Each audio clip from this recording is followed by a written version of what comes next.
Hello everyone and welcome to another video. Today I'm going to be showing you something you may have heard of before or you may not have, but I remember way back when I was in high school, my senior year, my choir group took a trip to Disney World, and my favorite place in Disney World is Epcot.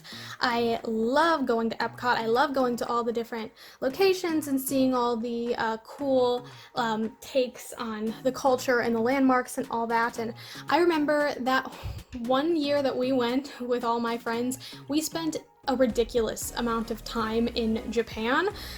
It was a ridiculous amount of time, probably a couple hours. We had lunch there, and they had just the biggest store. And one of the things that I found there was this. This is a Buddha board, and a Buddha board is supposed to be a way to relax, practice writing, do all kinds of stuff. And it kind of is like almost like a DVD case, and where it opens like this, and usually you can set it down and it'll stand up on its own. This is the mini version. It comes in two sizes. The mini version is I think about $15, where the large one is about $35. So these can get pretty pricey even though they're super cool. What's so unique about them is you can take plain clear water and a paintbrush. This one actually came with the Buddha board, and you can paint designs on it. Now, you might be thinking to yourself, okay, well, this is ridiculous. Why would I only want to be able to paint on this tiny little surface? It doesn't, $15 for a sheet of paper, that's ridiculous, right? Well, not quite, because there is something pretty cool about this Buddha board that you might be noticing as we've been sitting here, but as the board dries, the ink disappears. And it goes back to being blank so that you can draw again. Now this is a super relaxing kind of thing to do. It's so cool to kind of see your brush strokes appear and disappear. It's very therapeutic, which is actually why I felt so called to purchase one when I was in Japan. It's just so small for the price, and I was thinking to myself, I wonder if it would be kind of cool if I could just make my own. And it turns out you actually can purchase this kind of paper that operates just like the Buddha board. It's called brushstroke paper, and I thought it might be kind of fun to basically DIY myself a Buddha board and teach you guys how to do it in a more cost-effective way. So with all that said, I actually went out and bought myself some brushstroke paper. This is the outside of it, and on the inside, when you roll it open, it looks just like the inside of the Buddha board. The Buddha board does have more of like a paper texture, and this almost feels more like a fabric. So I'm not going to try to rip it or anything to see if it operates like paper, because it is relatively expensive. It does cost a little bit of money. You're still going to be spending something to get such a cool effect, but compared to the actual price of buying a branded Buddha board, you are saving a ton of money. For instance, this mini is a 5x5 sheet, and it's costs you $15. The big one is only a 9x12, and that costs you $35 just for a 9x12 sheet of this paper. I managed to get, this is a set of two actually, 2 sheets of giant brushstroke paper, and this is 13 by 18 inches, I believe it is. I managed to get both of these for 10 bucks, so $5 a sheet. You're saving a ridiculous amount of money by doing this yourself. And depending on if you already have something to place it in at home or otherwise, I actually just have this old frame that doesn't have the glass in it anymore, and this is from the Dollar Tree. And even taking this into account and cutting things out at this size, I'd be able to make several of these like mini-sized Dollar Tree frames, like maybe 9 or 10 from this one sheet of paper. So $5 for 9 or 10 of these, plus maybe 10 bucks for this. You could spend $15 and get 9 Buddha boards. So financially, I think it makes more sense to kind of do it yourself, not to mention all the customizable opportunities and all that. I feel like this has been a long time of me kind of talking about the benefits of doing something like this and not actually showing you how. So with all that said, I am actually just gonna kind of get into it and show you exactly how I'm creating my own miniature Buddha board at home.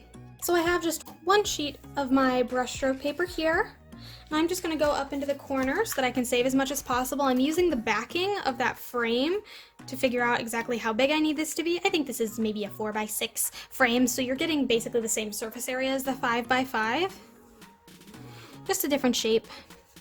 And I'm going to trace around that with just a regular pencil. This is my Ticonderoga Noir pencil that I'm like casually obsessed with. I think it's so cool. It's like holographic and it's got black wood in it. Really neat.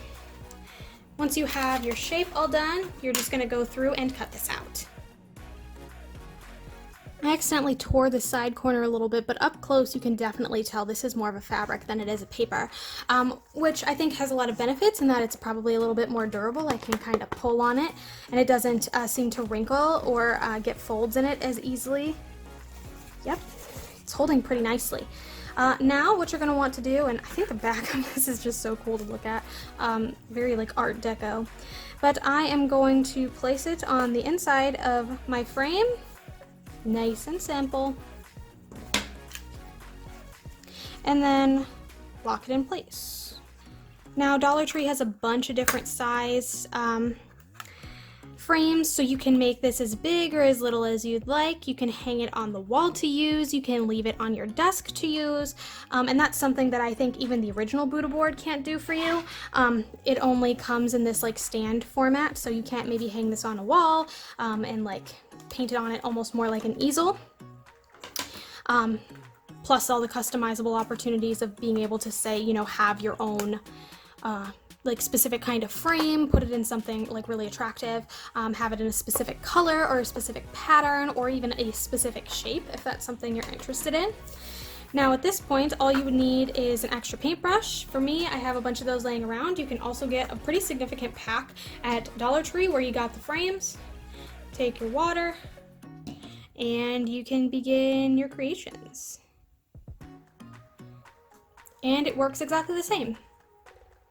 Here is also where we can start getting creative. If you want to be able to keep a specific paintbrush with it, you can take some elastic or some ribbon and like attach it on the outside so that you have like a place to stick it. That's actually a feature that my original Buddha board has. It has a little place for the paintbrush right here. You can obviously choose to have it in whatever orientation works best for you.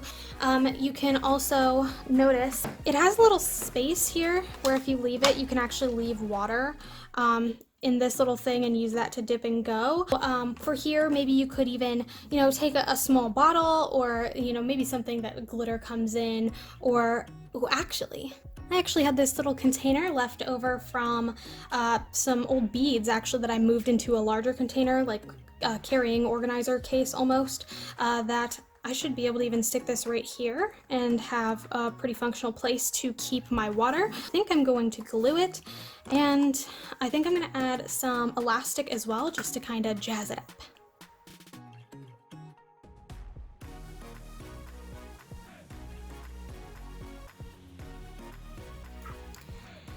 And there we have it. I simply glued this together until it held in this very easy and simple looking Dollar Tree brush.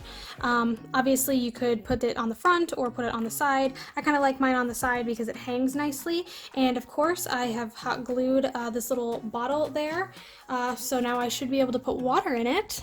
You don't need a lot of water, of course. It takes longer to dry the more water you have in there, of course. Now all I have to do is take this out, dip, and paint.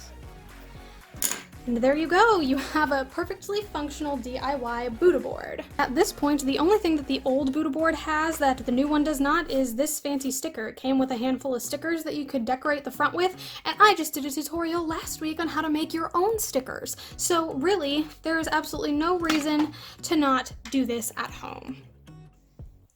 Well, here we have the two side by side, my DIY version and the on-brand purchased version. And honestly, I gotta say, I kind of like mine better. I think aesthetically it's a little nicer to kind of have this little thing here. I can have whatever brush I want, one that holds a little bit more water, a little bit less, it doesn't matter. I can totally customize this. It just makes so much sense financially. I mean, this is $14.99, and even if I pretend that I don't have the rest of this left over, if I pretend like this single piece of paper in the middle cost me the $10 that both of those giant sheets did, this DIY version is still less expensive than buying an actual Buddha board.